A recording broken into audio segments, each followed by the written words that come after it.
Buenas noches, Raúl. ¿Qué tal? Raúl, comparte lo más que pueda. Buenas noches, Marlene. Marlene, buenas noches. De primera, muchacha. Comparte, compartan. Rapidito, hoy no me voy a demorar mucho. Estoy hasta buscándome yo mismo aquí y en la directa no aparezco. No sé qué pasó. Entonces, pues nada. Seguiremos buscando. Ah, pues ya estoy acá. Pues bien. mm, Nada, esta noche voy a hablar un poco, desearle suerte a Aldo, a Daniel Palencia, que les vaya muy bien, que se porten bien, que, que hagan el mejor trabajo que puedan. Ok, buenas noches a los que he visto y a los que no he visto. Pues nada, espero que Aldo y Palencia hagan un buen trabajo. Mm, Tienen un buen periodista y como decía el sustituto de Rubiera, les deseo lo mejor. Y estoy seguro que van a dar de sí pues lo mejor. En estos días, o sea, nosotros solemos hablar mucho en la internet sobre Cuba y lo que significa el bloqueo, lo que significaría levantar el bloqueo y lo que significaría, por ejemplo, que en un momento crítico para el gobierno cubano interfiera un país de pronto, ¿no? Y a veces cuando hacemos estas cosas, ni siquiera nos percatamos. Voy a poner 45 minutos, que es lo que voy a hablar hoy. Cuando hacemos estas cosas, ni siquiera nos percatamos a veces de los deseos que escondemos detrás de las ganas que tenemos, ¿no? De que haya un cambio. ¿Ya? Entonces manejamos criterios un poco contraproducentes. Y yo quiero hablar de eso hoy. La contraproducencia o la paradoja, ¿no? Porque en sí algo contraproducente es algo paradójico. La contraproducencia o la paradoja de la situación difícil del gobierno cubano y cuando se le hace fácil al gobierno cubano, entonces, cuán lejos y cuán cerca se nos pone a los cubanos los cambios que necesitamos en Cuba. En dependencia, siempre lo miramos en dependencia de cuán difícil o cuán fácil le vaya al gobierno cubano. Aquí surge una teoría o surge una opinión general de que el gobierno cubano, de que el pueblo cubano, discúlpenme, si les molesta el reloj me dice, de que el pueblo cubano pues no es muy activo en la vida cívica, no lleva una lucha cívica o una lucha activa política. Por favor, compartan lo más que puedan. Buenas noches, Mario Miguel, Adrián.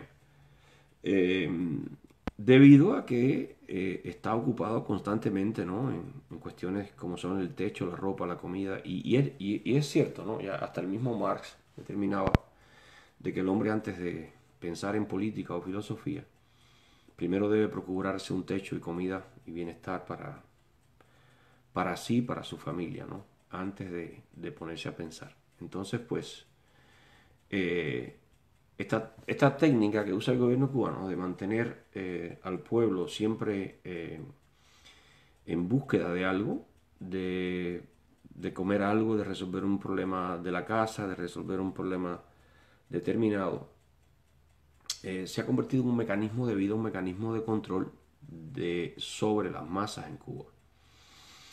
Y a veces nosotros mismos nos hemos habituado tanto a ese mecanismo que creemos que si de pronto las cosas empeoraran un poquito más, ¿ya?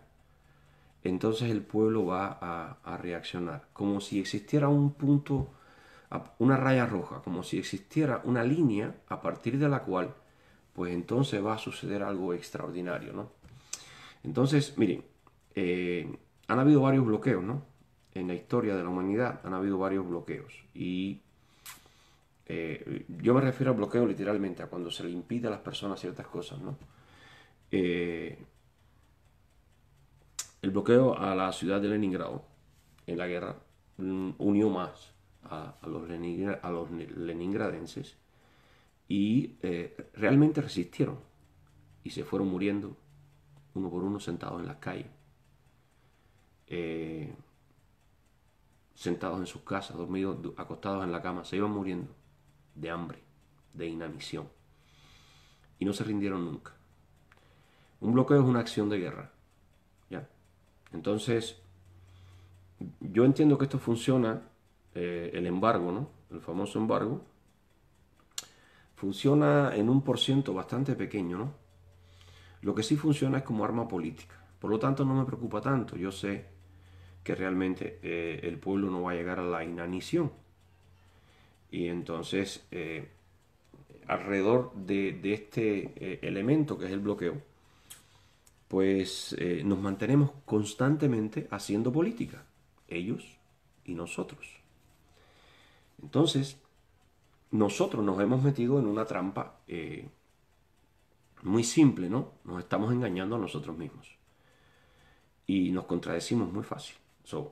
Las personas que pensamos de que existe una línea roja a partir de la cual el pueblo no va a soportar más y el gobierno se va simplemente a rendir, va a desvanecerse de debilidad. Lo que sucede es que en esta situación ocurre totalmente lo contrario. Generalmente, la gente se unifica, la gente se identifica, aparecen mecanismos, el gobierno facilita estos mecanismos que tienen que ver con el libre mercado, con otras cosas, y al tiempo que se agudiza la política, ¿no? El trabajo político. Ahora bien, si nosotros pensamos que el pueblo no funciona, que el pueblo no reacciona cívicamente y políticamente, debido a que no tiene un techo de calidad o un techo seguro, debido a que no tiene 3 comidas al día, debido a que tiene mala ropa, que está preocupado por qué le pone a sus hijos, o porque una vacuna no puede estar buena, no piensa en política. O sea, el pueblo no está para la política. Entonces, mi pregunta es, ¿será que hace falta que el pueblo tenga una buena calidad de vida para que comience a pensar en política? A ver, fíjense, la teoría y la aspiración de todo el mundo, de todo el que está en contra del bloqueo, y yo estoy en contra del bloqueo, o sea, a favor del bloqueo, yo estoy a favor de mantenerlo, después les voy a explicar por qué. Miren,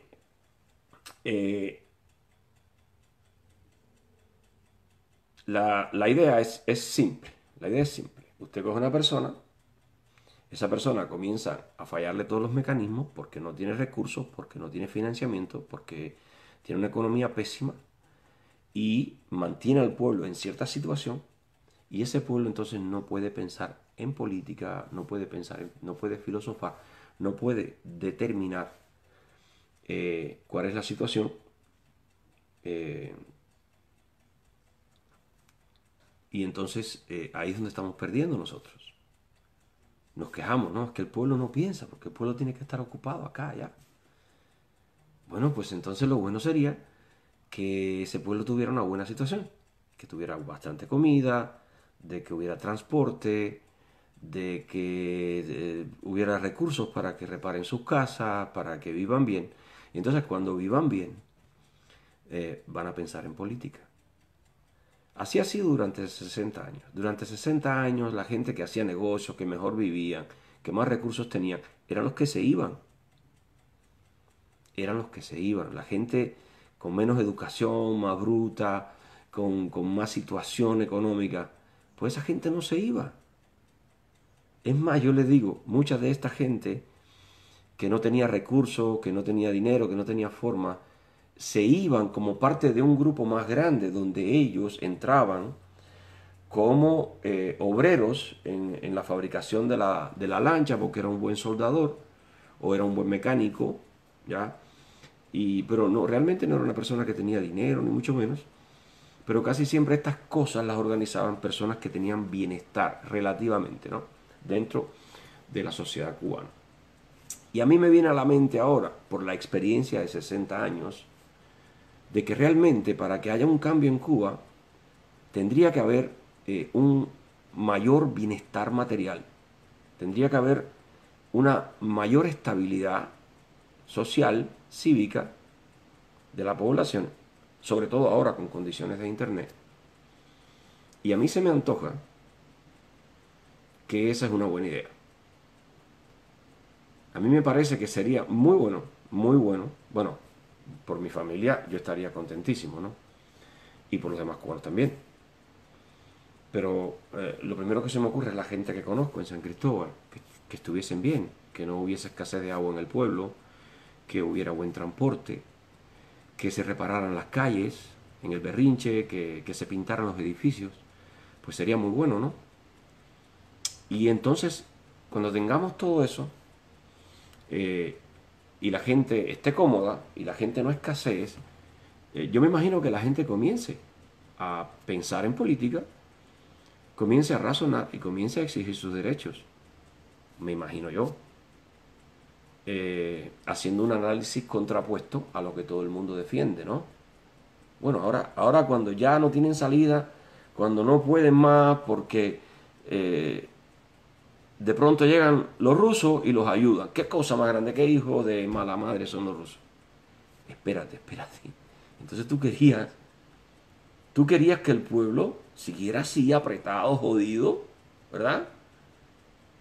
Pero si sigue apretado y jodido no va a pensar en política. Porque tiene que estar pensando todos los días en las boberías que le faltan. A ver, piensen bien lo que les estoy diciendo. Porque nos estamos dando un tiro en el pie nosotros mismos. Nosotros mismos nos estamos dando un tiro en el pie. Si decimos que el pueblo no piensa en política,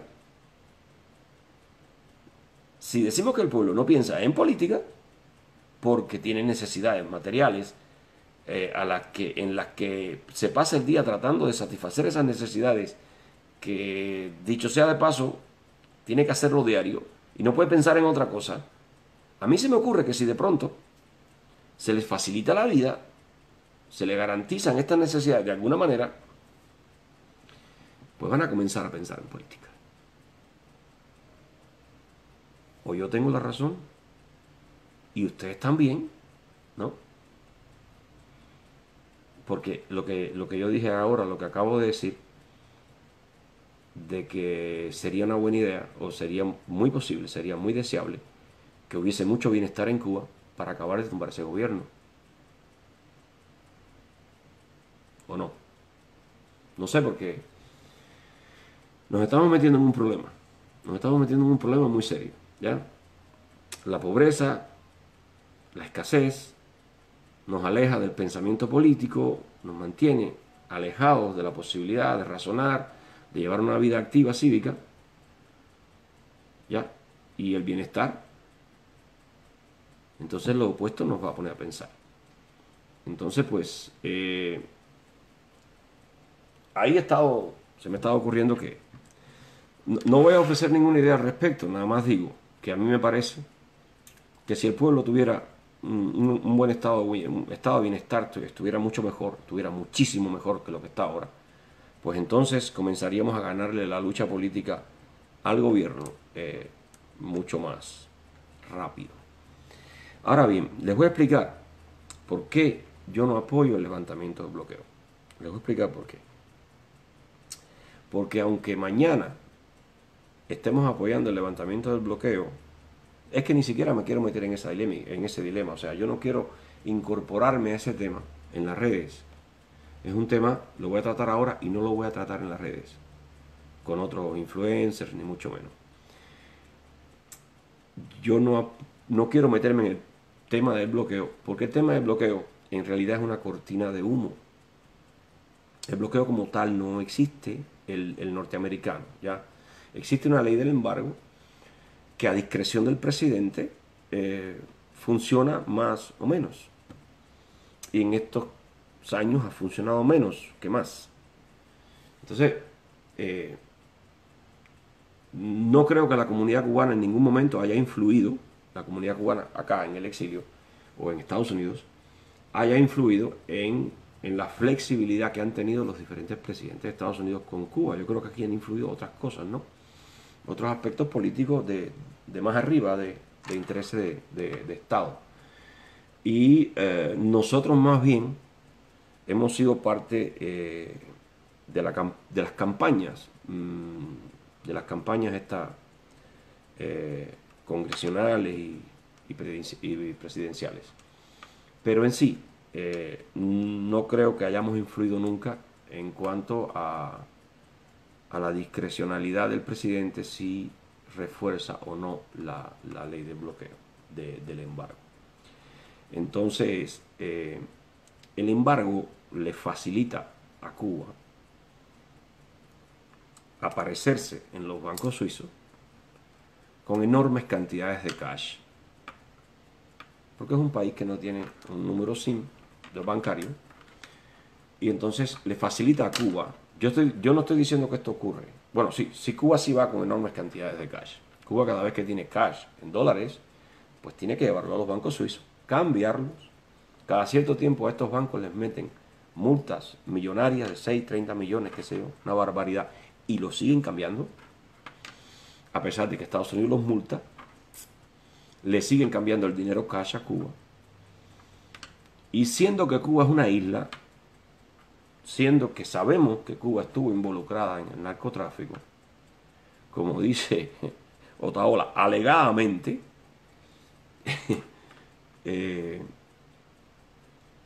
un país que lleva mucho cash y que puede llevar todo el cash que quiera a los bancos suizos y cambiarlos y decir que es del turismo, que es de lo que se recauda de la comunidad, puede perfectamente recibirlo en lanchas, meterlo en maletas en la operación Arcoiris y llevarlo a donde tenga que llevarlo y cambiarlo por moneda como el euro, ¿no?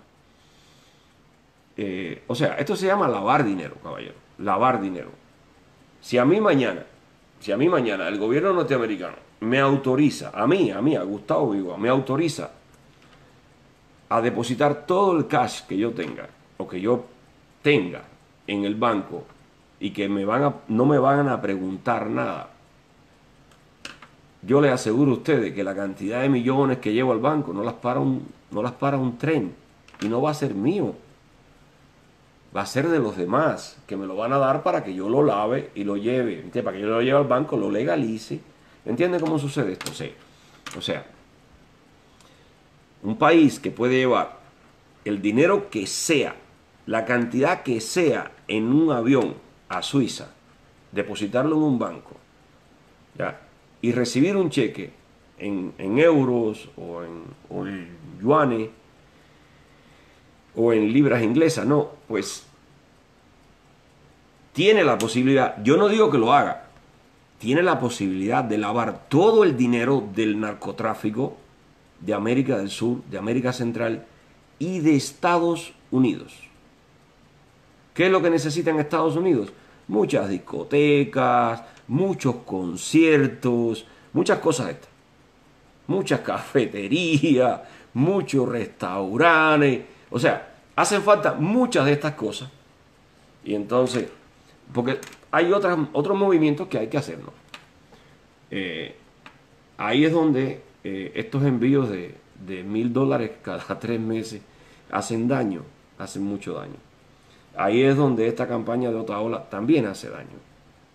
Entonces, pero yo no creo que el gobierno de Cuba quiera quitar el bloqueo. El gobierno de Cuba nos quiere entretener con el tema del bloqueo. El gobierno de Cuba lo que quiere es que nosotros estemos discutiendo el uno con el otro, que si tú, que la patria, que es un crimen, que acá, que allá. Mire, es un crimen no dar la libertad de empresa al pueblo de Cuba. Es un crimen atentar de la forma que está atentando el gobierno cubano contra la productividad del trabajo, contra las fuerzas productivas. Por favor, compartan la directa si hacen un chancecito ahí y la comparten. Por favor. Miren, el gobierno de Cuba Esto ya como que lo hemos asumido, ¿no? Lo hemos asumido como algo, pero un poquito difícil, ¿no? Porque el bloqueo interno, ¿no? El bloqueo interno. ¿Qué cosa es el bloqueo interno? El bloqueo interno es la forma en que el gobierno cubano frena las fuerzas productivas del país. Es la forma en que el gobierno cubano atenta contra las fuerzas productivas del país. Cuba producía el 80% de lo que consumía en los años 50 del siglo pasado. Y perfectamente puede hoy producir ese mismo 80% en consumo. O sea, puede producir lo que consume. Y esto no incluye tener turismo, esto no incluye las redes hoteleras. Vaya, pongamos que sí, pero no más allá de lo que lo tenía entonces. Considerando, claro, la inflación.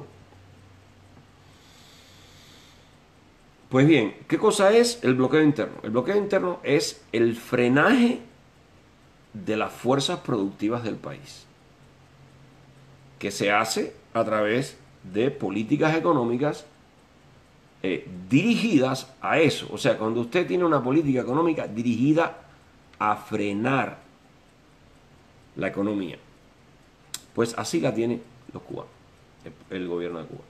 Pero entonces, ¿de qué va a vivir? Si el gobierno frena las fuerzas productivas, pues ¿de qué va a vivir? Pues bien, ahí se inventa la ley de la inversión extranjera, ¿ya? Y crean este cuello de botella, esta boca de embudo, ¿no? Por donde tiene que pasar el comercio, o sea, la importación de materias primas. Y bueno, yo no creo que en Cuba estén autorizados a exportar otros que no sean empresas estatales, pero crea este cuello de embudo ahí que era altamente rentable para ellos. Ahora dicen con estas nuevas medidas que pues que no tienen objetivo de tener grandes ganancias y qué sé yo. No tienen objetivo de tener grandes ganancias. Tienen el objetivo de tener control, siempre mantenerse en el control de todo. Y pues ahora en lo que se plantea que va a ser una competencia entre el gobierno y los cuentapropistas, estos transportistas, ¿no? En realidad eso va a terminar más adelante en leyes, no leyes, sino en decretos leyes que van a impedir que estos cubanos compitan, porque el mercado privado, ¿no? El mercado privado de meroliqueo siempre va a encontrar las maneras de ser más eficiente que el del Estado. Aun cuando el del Estado cuenta con los recursos, cuenta con la representación y toda una serie de cosas, siempre el mercado privado, y lo digo por experiencia, porque yo vendí cosas que vendía el gobierno. En La Habana, de Merolico, yo vendía cosas que el gobierno vendía. Y siempre me las arreglaba yo para que hubiese más beneficio en que me compraran a mí a que le compraran al gobierno. Y en cierto momento llegué a comprar del gobierno para seguir yo vendiendo. Entonces, estas son cosas que son leyes del mercado. Ya, cuando el mercado requiere algo y el gobierno, dueño del mercado, pues no lo facilita, el mercado internamente va a crear los mecanismos, ¿no?, que sustituyan esta necesidad, ya sea de abastecimiento o de servicio, en el sentido de que usted puede ir al mercado a comprar algo, pero alguien se lo puede traer del mercado a su casa. Y esas son ventajas, ¿no?, que ofrece, que pueden surgir de pronto. Pero bueno, la ley de la inversión extranjera, yo quería referirme cortico a esa ley, porque hoy en la directa de Fred González se habló de esa ley someramente, nadie le prestó mucha atención, y yo una vez ya me había detenido en esa ley con atención, ¿no? Porque yo considero, una opinión mía, que cuando un cubano, y voy a volver a poner el mismo ejemplo de la primera vez, un cubano que resida en Canadá, un canadiense que reside en Canadá, que decida que decida ir a Cuba a invertir, él va a ir a Cuba a invertir con muy poco dinero. Él no va a llevar dinero, él va a pagar el hotel, va a ir a buscar los contactos y va a ir quizás a recibir por algún tipo de relaciones o concurso o tráfico de influencia. Él va a recibir una concesión. ¿Ya? Digamos que él gana una licitación y con esa licitación él regresa a Canadá y va a los bancos. ¿Ya? Con esta carta de intención del gobierno cubano, pues va a los bancos y entonces pues consigue el dinero y va a Cuba y lo invierte. Fíjense, consigue el dinero con los bancos. Los bancos son los que ponen el dinero. ¿Ya? O sea, si en lugar de un canadiense ponemos acá a un cubano de Cienfuegos, a un cubano de Holguín, o ponemos a un cubano de Pinar del Río, de La Habana, que vaya al banco con la misma licitación, agarre su dinero y haga la inversión. ¿Ya? O sea, la inversión extranjera no es más que un derecho que tiene el extranjero sobre el ciudadano cubano, ¿ya? Que le dan al extranjero por encima del ciudadano cubano a hacer algo que el mismo ciudadano cubano puede hacer. Puede hacer, porque aquí lo importante en realidad es la licitación, la carta de intención del gobierno respaldando eso. Entonces, la ley de inversión extranjera es una traición al cubano de la isla, que es emprendedor por naturaleza, que está ahí enquistado en el tiempo, soñando con poner una paladar y comienza por un timbiriche.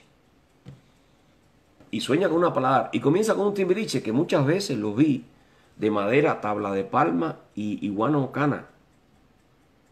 O cogían tanques de 55 galones, los abrían, los ponían y los pintaban de verde y cosas así, le ponían arabesco. Y él está ahí, en un timbiriche, en la esquina de la micro, y está soñando con una paladar y con un restaurante. O sea, hay una capacidad humana ahí incalculable. Incalculable. Ese hombre necesita la licitación. Ese hombre necesita la carta de intención del gobierno cubano. Y ir a una feria de comercio en La Habana y conseguir con los inversionistas, con los bancos, el capital. Pero es que la ley de inversión no es para ese déjame decirle socio, porque es que somos del pueblo. Yo no me acuerdo el nombre de que tenía un timbirichito donde yo le compraba una pizza a mi hija todos los días, una pizzita pequeña. Mi socio ahí en la esquina de la micro tenía todos los sueños de la vida en su mente, tenía todas las buenas intenciones y las tiene todavía. Pero el gobierno de La Habana lo traiciona. Porque es un gobierno traicionero. Y le da la licitación y la carta de intención a un canadiense o a un gallego, como decimos, ¿no? Y yo no tengo nada en contra de ellos. Pero es que eso es lo mismo que ocurrió ya cuando se fundó la República. Y entonces venían los españoles, ponían un negocio y no le daban trabajo a los cubanos. Y el gobierno de la vieja república, José Miguel Gómez, Sayas, hasta Machado, dejaban pasar eso. El padre de Fidel Castro tenía empleados, braceros. Ustedes tienen que acordarse, los que estudiamos historia por allá, por los años que yo la estudié, en los años 70, y no respondo por otras historias. En los años 70 yo tuve algunos maestros que eran maestros antes de la revolución. Y sí, porque si en los 70 llevaban 20 años de maestro, pues entonces había sido maestro antes, ¿no? Y me hablaba de los braceros y estas cosas. Y entonces estudiando la Constitución del 40 y la Constitución de 1902, Me encuentro con esta ley 50-50 y 80, 50-100 y 80-100 y explica cómo los negocios buenos, los trabajos buenos no eran para los cubanos. No eran para los cubanos. Eso lo arregló la Constitución del 40. Hubo que proteger a la población cubana. Hubo que proteger al cubano. Porque el país apenas se formaba. Porque era una joya de país. Era una naturaleza exuberante, rica. Y había que traer población. Se trajo mucha población a Cuba. Mucha población. Porque habíamos quedado sin población. Entonces había que incentivar la llegada de árabes, turcos, españoles. Y al mismo tiempo había que proteger a la población autóctona, al cubano natural. Así que esto de traicionar al cubano, ¿no? De traicionar a este socio ahí en la esquina de la micro, con su timbiriche forrado de tanques y sus sueños de un restaurante grande, ¿no? Es viejo. Esto no es de ahora. Tampoco es de los años 40 y 50, pero sí es de los inicios de la República. Esto de traer indios a trabajar, esto de darle la dirección y la operación de los hoteles a compañías extranjeras y no preocuparse por la formación de nuestras propias compañías operadoras de turismo, que terminen un día operando en otros lugares del mundo. Este tipo de traición es vieja. Pero no me interesa la vieja, me interesa la traición de ahora. La traición de la ley de la inversión extranjera. Mire,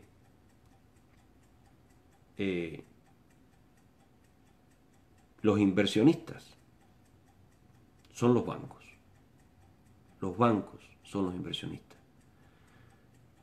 No las personas que van allí a hacer la inversión. Las personas que van allí a hacer la inversión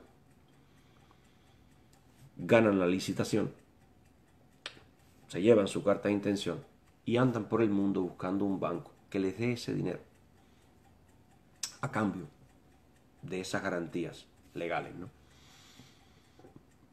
Eso también lo puede hacer Casimiro, eso lo puede hacer Liborio, eso lo pueden hacer los cubanos de apellido Hernández, González, Pérez, Rodríguez. Eso no tienen que ser extranjeros. Extranjero, yo pienso que ahora debía ser el banco. Y a estos bancos se les debía dar ciertas garantías que se pueden crear a través del valor mismo que tiene la isla, ¿no? Y no voy a ser muy explícito en esto porque es parte de un problema un poquito más complicado. Y de estas cosas que yo le he estado diciendo a ustedes de que Cuba se puede desarrollar en 5 años. Yo no la puedo desarrollar en 5 años. Los cubanos, todos, la podemos desarrollar en 5 años. Sin necesidad de pedir que nos quiten el bloqueo. Si nos lo quitan, pues claro que nos la van a hacer fácil. Más fácil. Pero podemos llenarnos de dignidad y no pedir que lo quiten. Podemos mantener ese orgullo que siempre tuvimos y que lo quiten si quieren. Y si no, que no lo quiten. Así de paso no creamos ciertos compromisos. Así de paso para un futuro no comprometemos la soberanía. Porque casi siempre en estos periodos de transición, en estos periodos transicionales, ¿no?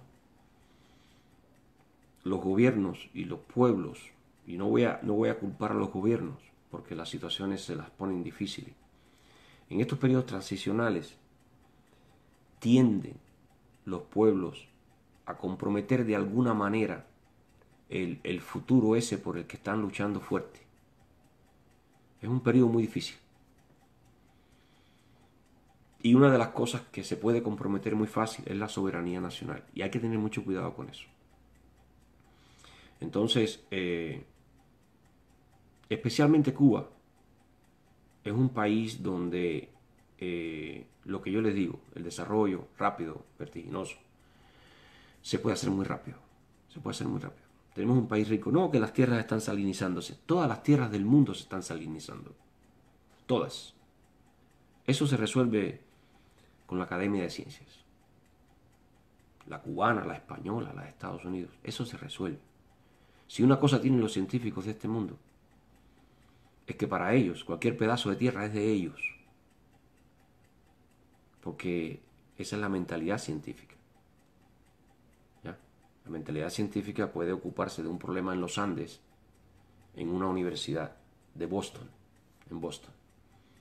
O puede ocuparse una universidad en el lejano oriente ruso, ocuparse de un problema en la Ciudad de México. Y estas cosas ocurren porque es otra la mentalidad, es una mentalidad más del futuro. Lleva dinero y siempre, pero la salinidad de los suelos, mi amigo Rey, no te preocupes, eso es un problema de todo el mundo, es un problema de todo el planeta. Entonces, no es algo que nos vaya a afectar grandemente. A nosotros nos va a afectar grandemente en la transición por problemas cruciales, ¿ya?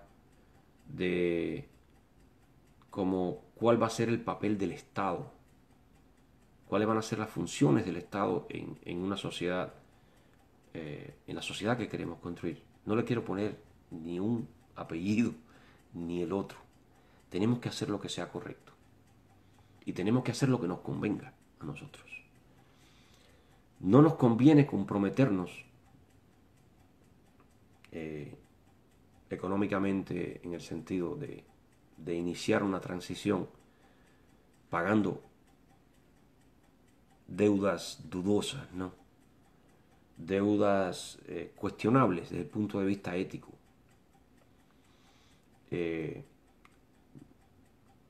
No nos conviene iniciar una transición sin delimitar con precisión cuáles son las funciones del Estado. Básicamente, 3, 4 funciones. ¿Cuál va a ser la tendencia en los gastos presupuestales del Estado? ¿Cuál es el target? Porque el Estado hoy en Cuba se mete el 90% del presupuesto nacional. Y un Estado saludable debe funcionar con el 15%, 10% del presupuesto para el Estado. El resto es para la nación.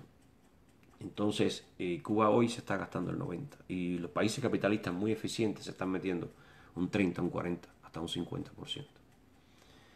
O sea, cuando pienso, ¿no?, en mi idea de cómo se deben hacer las cosas, lo principal es delimitar las funciones del Estado y priorizar los derechos del pueblo, derechos a la propiedad. Si el pueblo no es dueño, no va a producir.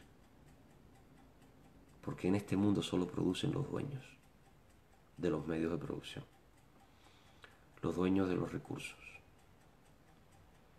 Si usted no es dueño de la tierra, pero usted tiene la tierra, pero usted no es dueño de la tierra, pero usted la tiene, usted la ocupa, usted la cultiva, especialmente en Cuba. Y esto que les voy a hablar es mi experiencia personal. En Cuba hay campesinos que tienen la tierra en lo que se llama usufructo. Estas personas tienen la tierra como si fueran dueños de verdad, pero no se construyen una casa en esa finca. No crean una infraestructura familiar, o sea, una casa, unos tendales grandes para sacar café. En el caso, yo estuve en una finca de café. Estas cosas, un campesino al que le dan la tierra en usufructo no la hace.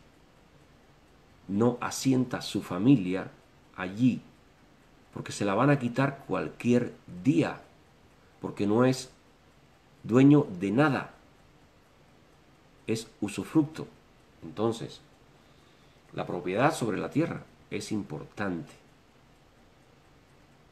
Que quien produzca en su propiedad, que tenga su mercado, el que él busque, el que sea capaz de, de encontrar, y el que la sociedad le brinde con otras facilidades también que va a garantizar el gobierno, porque el gobierno lo que va a garantizar en una sociedad saludable son los derechos. Va a velar porque se cumplan los derechos, porque se cumplan los contratos. Y por supuesto, va a velar por los efectos externos, ¿no? de los negocios y cosas así. Eso es un poquito más complicado. Lo que les quiero decir, básicamente, hoy Aldo tocaba un poco el tema. No voy a entrar en detalles porque es que a veces, mire, yo puedo explicarlo. El gobierno cubano no lo va a hacer. El gobierno cubano no me va a escuchar. Porque mis ideas de inmediato comprometen su poder. Como yo pienso que se deben hacer las cosas, se compromete el poder. El que ellos tienen y el otro poder. Y todo el poder que venga va a estar comprometido. ¿Con qué? Con las leyes de la Constitución. El poder no va a depender de la cantidad de hombres que tengas en las Fuerzas Armadas, de lo fuerte que sea tu escolta, ni nada de eso. El poder va a depender de las leyes, porque es una república constitucional. Y en una república constitucional, pues los poderes son instituciones del Estado, al servicio de la nación. O sea, son sirvientes públicos. No ocurre así hoy. Y cuando uno le ofrece al gobierno de Cuba, le puedes ofrecer las soluciones mejores que encuentres, maravillosas, lo mejor que tú encuentres en el lenguaje de Donald Trump, preciosas. No las van a aceptar, porque comprometen su poder, comprometen su bienestar. Y ellos ni siquiera viven de sus capacidades, porque si ellos vivieran de sus capacidades, no tenían miedo enfrentar una vida como la que debíamos enfrentar todos, ¿no? Arriesgando.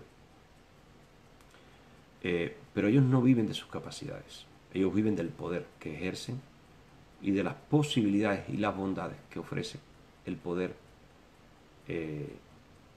incuestionable, el poder que nadie te discute, el poder que nadie te renueva, el poder que no concilia con el pueblo, ese poder que no concilia con la nación, con el municipio. Ese es un poder que ofrece muchas ventajas y no necesita realmente que seas una persona capaz, ni mucho menos. Necesita que seas obediente y necesita que seas corrupto.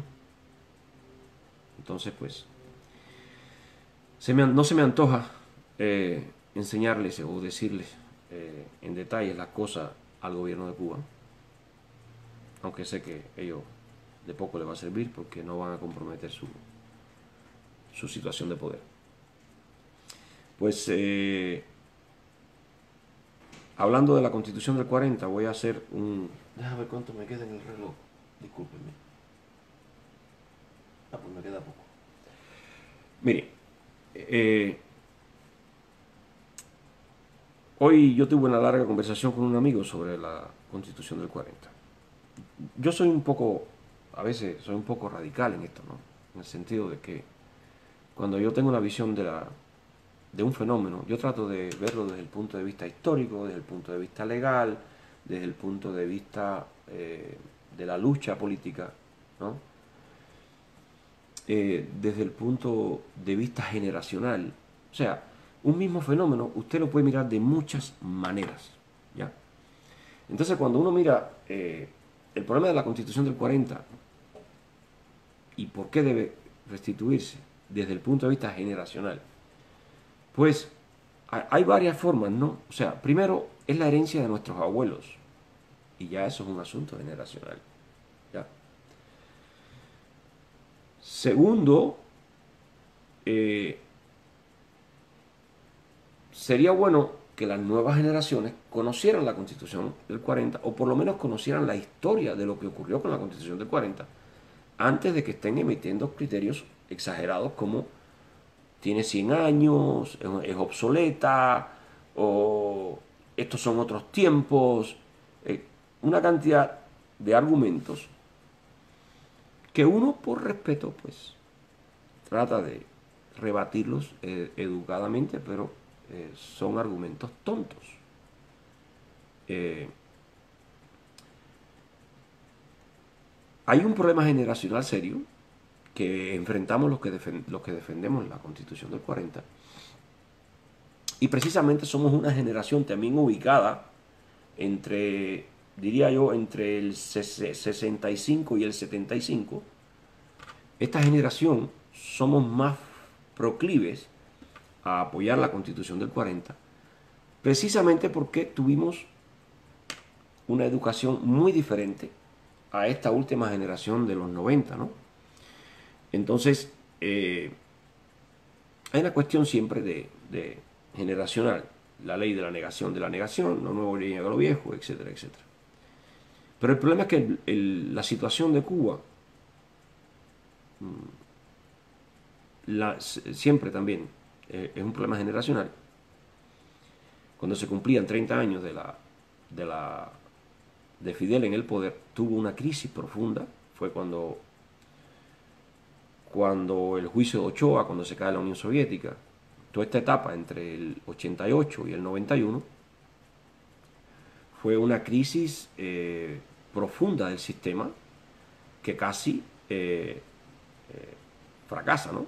Casi cambia completamente. Fidel logra evadir esta crisis al cabo de 30 años. Y ahora estamos en otra crisis del sistema 30 años después de la crisis que enfrentó Fidel, que es una crisis que va desde ahora, desde el 18 hasta el 21, el 22. Estos años comprenden 3-4 años de crisis de poder. Una crisis de poder que en realidad es una crisis generacional. Entonces, cuando estamos analizando esta cuestión, personas de la generación mía, de 65 para acá, incluso del 60, y estamos involucrados en el mismo grupo, cuestionando y analizando la política que gira alrededor de estos sucesos, personas de 3 grupos generacionales, pues por supuesto surgen estos argumentos como es muy vieja, son tiempos modernos, etcétera, etcétera. Miren, la Constitución son tiempos modernos, ¿verdad? Sí, son tiempos modernos. Pero el problema de Cuba no es un problema moderno. El problema de Cuba tiene 67 años. ¿Ya? Y surge precisamente cuando se viola la Constitución del 40, cuando se ignora la Constitución del 40, cuando se olvida la Constitución del 40. Y para entender la importancia de la interpretación a través de la línea constitucional, tienen que entender entonces el concepto de nación. Una nación sin constitución no es una nación. Una nación que no tenga una constitución no es nación, se descompone, se deshace.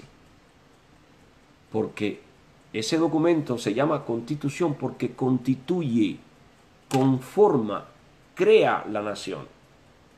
Crea un ordenamiento legal que permite organizar la sociedad en instituciones que se subordinan unas a otras y hace que la sociedad sea funcional. Si en medio de esta situación usted extirpa la Constitución, usted quita la Constitución, entonces sucede esto que ha sucedido con Cuba. La gente gritando en las calles, paredón, paredón, Fidel parado en un discurso diciendo elecciones para qué, y todas esas barbaridades. Y a los 30 años, Robaina gritando el que no salte es yanqui, y un tongón de gente dando saltos. Y no hay que ser muy inteligente no hay que ser muy inteligente para entender que no se debían dar saltos. Para entender que no se puede decir viva fulano o viva ciclano. No hay que ser muy inteligente para eso. Simplemente hay que entender la sociedad sobre el principio constitutivo. Ya el hombre tiene que saber que existe algo que se llama Constitución de la República, que a últimas lo va a defender. Y él no tiene que conocerla. Él simplemente, cuando tenga un problema, él va a averiguar qué parte de la Constitución regula ese problema. ¿Ya? Y él se va a amparar de esa Constitución y va entonces a resolver su problema. Así eran nuestros abuelos. No eran estudiados, no eran universitarios, pero tenían una profunda confianza en la Constitución que los defendía. Los obreros en La Habana, año tras año, iban obligando al gobierno a poner en vigor uno y otro artículo de la Constitución, porque la Constitución se hace, pero no entra en vigor de inmediato. Hay plazos, hay estipulaciones posteriores al final de la Constitución. Hay una serie de resoluciones que explica y estipula cómo se va a ir poniendo la Constitución. Y entonces ya en la lucha política, cuando se vienen sucediendo los gobiernos, pues la sociedad cubana se lanzaba a las calles, había manifestaciones. ¿Y cuáles eran los temas de estas manifestaciones? No eran ni la democracia, ni la libertad de expresión. No. Era que se creara el Tribunal Constitucional, que ya era hora. Que se creara el Tribunal de Cuentas, que ya era hora. Que se aplicara tal o más cual artículo, que ya era hora. Porque cuando echan a andar la Constitución, mayormente no se pone de plano toda la Constitución, sino que es un proceso de batallas populares, y en eso consisten las luchas políticas en los países, en las repúblicas. Consiste en la lucha por el establecimiento y la puesta en vigor de las leyes, porque eso es una república. Entonces, la Constitución del 40, para las personas que piensan que este mundo es muy moderno para esa Constitución, tienen que entender una cosa: la cohesión, la unidad, la estructura menor de nuestra nación es la fidelidad que le tengamos a esa Constitución, precisamente a esa y no a otra, porque las otras constituciones fueron resultado de un proceso de degradación del derecho, fueron de degradación de la moral, de los principios, de un proceso de corrupción que comenzó con el nombramiento del primer presidente Urrutia en 1959, que lo respaldó Estados Unidos al reconocerlo. Fue un proceso corrupto que le dio a Fidel la posibilidad de crear la ley fundamental en donde él tenía derecho a legislar. Bajo esta ley fundamental, o amparado en esta ley fundamental, y no sé amparado en qué otra cosa, en un congreso del partido, Fidel elabora una constitución. Por lo tanto, ahí había una constituyente, ¿no?, dentro de ese congreso partidista, y en violación de todo principio, ¿no?, y en violación de la misma constitución anterior, crea una constitución para el año 76 que no cumple el esquema de constitución. O sea, una constitución, cuando dice que la soberanía radica en el pueblo y de él emanan todos los poderes del Estado, no puede haber nada en esa constitución que limite la soberanía del pueblo. El artículo 5 en la Constitución del 76 limitaba la soberanía del pueblo. Y el artículo 5 en la Constitución de 2019 limita la soberanía del pueblo. O sea, limita el poder del pueblo. Lo subordina, los, lo supedita al poder, a la fuerza del partido. Porque define al partido como una fuerza que orienta y controla. Y eso ya de por sí limita de poder al soberano que es el pueblo. Esta constitución del 19 es también inconstitucional en el sentido de todas las constituciones, ¿no? O sea, no es una constitución en el sentido de que limita también la soberanía del pueblo al declarar el carácter irreversible del socialismo. Que esto no es gran problema. La gente se cree que esto es un problema muy grande. Usted puede declarar libertad de empresa, usted puede declarar propiedad privada y todo lo que yo dije ahorita, sin tocar ese artículo y que Cuba sigan diciéndole socialista. Síguele diciendo socialista. En definitiva, nadie ha definido qué es el socialismo y ellos no se tomaron el trabajo de definirlo en ningún lugar de esa constitución. ¿Qué cosa es socialismo? Ni siquiera lo dejaron a leyes posteriores. Por lo tanto, podemos crear en nuestras perspectivas futuras de lucha un socialismo con propiedad privada, un socialismo con libertad de empresa, un socialismo donde el Estado tenga las funciones limitadas, un socialismo donde los derechos del individuo sean primordiales. Y nadie nos puede decir que no, porque ellos no han definido. Así que ese artículo sí es una aberración, pero es una aberración con la que podemos lidiar. Con la que no se puede lidiar es con el artículo 5. El artículo 5 perpetúa el poder del partido e imposibilita el desarrollo creativo de la nación, porque la creatividad de la nación está precisamente en que la soberanía radica en el pueblo. Y cuando usted limita eso, usted limita la creatividad de la nación. En resumen, estas dos constituciones son ilegales, ¿ya? Y queda como única constitución legal la constitución del 40. Hoy, a 79 años. Y va a ser así dentro de 79 años más, si no se restituye. Para que entiendan los muchachos que un día van a ser de la edad mía y entonces van a entenderlo. Van a entender que ningún camino en la lucha nos llevó a ningún lado. Se equivocaron los primeros luchadores contra Fidel Castro. Se equivocaron porque estaban penetrados hasta la médula, porque estaban dirigidos por el mismo Fidel, en complicidad con los norteamericanos. Porque yo quiero que usted sepa que Miró se llamaba, Pedro Miró, el segundo de Urrutia, el ministro interino después de Urrutia, ¿ya? O ministro de Justicia, ¿no? Este señor fue el que redactó la pena de muerte por fusilamiento y Urrutia fue quien la firmó. Entonces, Pedro Miró, se llama Pedro Miró o Carbono Miró. Este señor es al que nombran después para presidente si Playa Girón resultaba.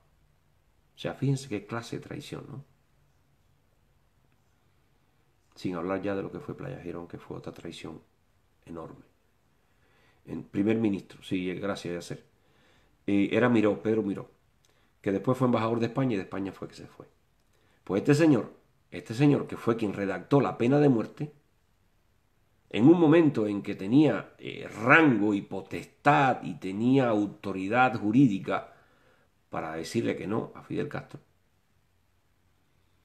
y tenía respaldo porque no se había ido todo el mundo, había mucha gente en Cuba todavía de dinero, de poder, pues fue cobarde, y fue cobarde Urrutia, fueron cómplices, y redactó la pena de muerte, Urrutia la firmó y Fidel la utilizó, todo lo que le dio la gana. Entonces, Esa es la trágica historia de la Constitución del 40, ¿no? Batista la viola, Fidel la ignora, la usa como arma de lucha, como la queremos usar nosotros. Después la ignora. Y los americanos se encargan de no recordársela nunca. Hasta día de hoy no se la han recordado. Y es curioso, porque Fidel nunca la mencionó durante todos sus años en el poder, nunca mencionó la Constitución del 40. Es curioso, ¿por qué no mencionó la Constitución del 40? Nunca. ¿Ya? Es curioso porque cuando Fidel aprueba la Constitución del 76, en el 77 se suicida Pío Socarrás y Osvaldo Ortigoz. Las dos instituciones constitucionales que quedaban de la República. Porque un presidente es una institución. Y un primer ministro también. Entonces, son instituciones democráticas. Se quedaban dos instituciones democráticas. Se suicidan convenientemente después de la Constitución del 76. O sea, para acabar con las instituciones democráticas de la Constitución del 40. Y yo llego hasta este punto porque, fíjense, estamos defendiendo la Constitución del 40, pero tenemos que crear una institución democrática, una institución de esa Constitución. Tenemos que valernos de una institución de esa Constitución, porque la Constitución por sí sola es un papel. Ya, necesitamos algo que sea real, personajes reales que sean instituciones de esa Constitución. Y eso existe. Eso existe. Y explico todo esto para que la gente vaya entendiendo por qué debemos pensar un poco, estudiar un poco el asunto este del gobierno constitucional cubano para la transición. Es solo para la transición. Es importante porque es lo que le va a dar vida a la Constitución, es lo que le va a dar a la Constitución de 1940 viabilidad en la política internacional, en los diferentes espacios. Yo escribía hoy algo un poco agresivo, yo pido disculpas si alguien se sintió mal. Yo escribía hoy que los que no apoyan la restitución del 40 apoyan los golpes de Estado de Batista y de Fidel. O sea, un batistiano fidelista es una persona que no apoya la restitución del 40. Esa es una interpretación histórica. Eso no es literalmente de que las personas realmente estén con Fidel ni estén con Batista. Simplemente cuando uno lanza la visión histórica, uno traza una línea. ¿Ya? ¿Y esa línea qué cosa es? Esa línea es la violación de la Constitución del 40. Los que están a un lado, ¿ya?, que no apoyan la restitución, bueno, o bien apoyan a los violadores, o bien no les interesa que se haya violado esa Constitución. Lo que es también, de cierto modo, una actitud cómplice con los violadores. Y los que estamos al otro lado, luchando por la restitución, pues queremos establecer justicia histórica, queremos dejar para las generaciones por venir un mensaje de que las constituciones se respetan, que no se violan, que no se está inventando uno una constitución cada vez que le hace falta hacer un negocio sucio. ¿Ya? ¿Me oyeron en Cuba? No podemos estar inventando una constitución cada vez que queremos hacer un negocio sucio. Y eso es lo que le pasó al gobierno cubano, que cada vez que quiso hacer un negocio sucio, se inventó una constitución, que en realidad son sendos reglamentos disciplinarios, no son constituciones. Las constituciones son instrumentos, son contratos sociales entre las instituciones de un Estado. Y en este caso, pongo al pueblo como una institución, o sea, entre el pueblo y las instituciones del Estado. Esto permite que las instituciones del Estado y el gobierno conduzcan al país y le permiten al país, al pueblo, controlar esas instituciones, mantenerlas dentro de la ley, que no puedan los ministros o los generales tener a sus hijos en un yate en el Mar Negro, que no puedan los generales mandar a sus hijos a estudiar a Estados Unidos y tener un Rolls Royce o caballos de $1.400.000. Entonces, la Constitución del 40 no permitiría que los soldados del ejército estén de sirvientes en casas de los generales, de los ministros, porque los soldados del ejército no están para ser sirvientes ni hacerle mandados a nadie.